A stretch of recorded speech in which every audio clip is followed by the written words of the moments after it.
12 сарын 31-нд Америк нэгдсэн улс руу ажлынхантайгаа ингээд сурахаар явж байна. За би тэгэд бол нэлийн урт нислэг хийн. Монголоос ерөнхийдөө өвөл нисэж байгаа болохоор бас жоохон цаг агаар очих газруудад өөр байх юм лээ. Нэлийн урт нислэг хийх болохоор би тэгээд замдаа Стамбулаар дамжиж нисэж байгаа. Би тэгээд онгоцны буудлын дээрээс хөтөч маань тосч аваад ингээд хотоороо нэг өдөр аялал хийсэн. Олон зүйлүүдийг тайлбарлаж өгөөд маш гоё байсан.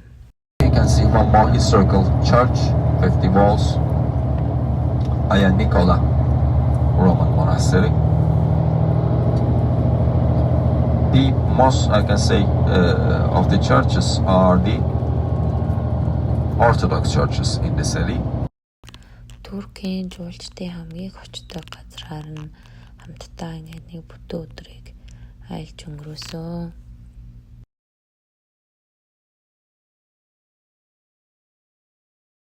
За Турк улсын сүмүүд нь ер нь маш их алдартай байт юм билээ.